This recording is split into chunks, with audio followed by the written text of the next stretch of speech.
6В07501 стандарттоо және сертификаттоо білім беру бағдарламасына арналған шикізат және дайын өнімдердің қасиеттерін зерттеу әдістері бойынша лекция. Бүгін қарастырылатын 10-ші лекция кептірілген картоп және көкөністер. Жоспар: жалпы сипаттама, лекция бойынша табиғи кептіру технологиясы және конвективті кептіру. Жемістер мен көкөністер тез бұзылатын өнімдерге жатады, сондықтан тамақтануда оларды маусымына қарамастан жыл бойы пайдалану мақсатында, яғни олардың сақтау мерзімін ұзарту үшін арнайы өңдеуді талап етеді. Яғни сол өңдеудің бірі ол консервілеу.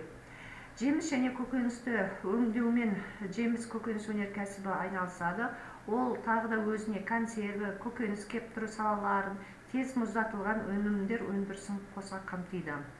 Жеміс және көкөніс консервілерін ұнтақ тәрізді, тез мұздатылған және жартылай дайын өнімдерді, картоп өнімдерін өндіру жыл бойы халықты біркелкі осы өніммен қамтамасыз етіп отыру. Тамақ концентраттары, консерві, балық және ет өнеркәсіптерінде кептірілген көкөністер, картоптар, жемістер таптырмайтын жартылай шикізат өнімдері болып табылады.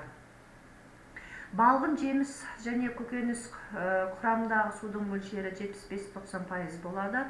Сондықтан олар тез бұзылады, солады немесе шіріп кетеді. Егер жемістердегі судың мөлшерін 18-25%-ға дейін, картоп пен көкөністердегі ылғалдылықты 12-14%-ға дейін төмендетсе, онда микроағзалар әрекетіне тұрақты болып келеді, бұзылмайды және ұзақ сақталады. Балғын жеміс және көкөністерге қарағанда кепкен өнімдердің көлемі 3-5 есе аз болады, яғни тасымалдауға да сақтауға да өте ыңғайлы.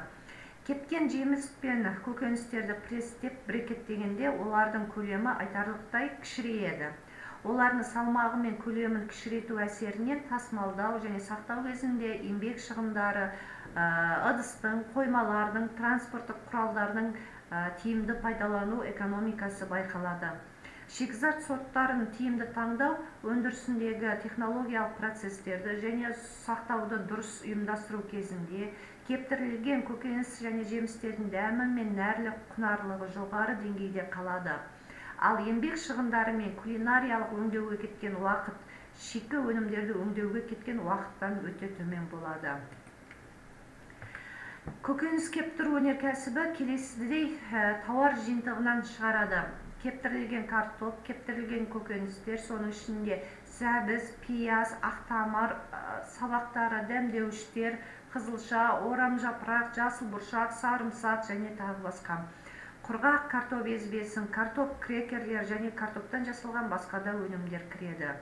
Өндірістер және ғылыми ұжымда жеміс жидек пен көкөніс өңдеу көлемін арттыру, тауар жиынтығын кеңейту және өңделетін өнім сапасын жоғарылату мақсаты қойылып отыр. Кептіру дегеніміз материалдық ылғалдылық құрамы көлем мен уақыт бойынша өзгертіп, процестің өзі теңдікке ұмтылатын типті стационарлы қайтымсыз процесс болып табылады. Жылу тасымалдағыш табиғатына байланысты кептірудің өзінің екі жолы бар, бұрыннан белгілі. Бұл табиғи және жасанды.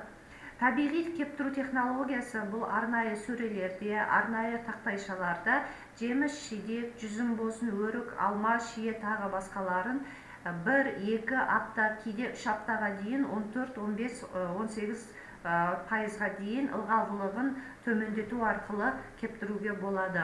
Екінші түрі бұл жасанды.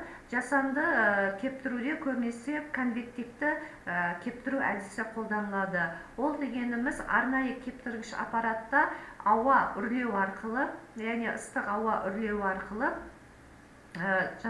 немесе инфрақызыл сәулелер арқылы және тағы да басқа түрлерді қолдану арқылы жеміс, жидек және көкөніс өнімдерін кептіру әдісі жатады. Содан кейін бұл кептіру әдісінде тағы бір қолданады, бұл вакуумдық және сублимациялық кептіру әдістері кеңінен қолданылады. Бұл конвективті, вакуумды және сублимациялық кептіру әдістері бұл жасанды әдістерге жатады.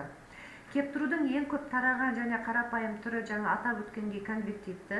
Кептиргич агент аба күн энергиясы болуп табылады, немесе кыздырылган буу көмөгү менен жылынады. Шикізатқа берилген жылуу кургак зат аркылуу сіңирилген сууду буга айландыруу аркылуу сыртка жибереді.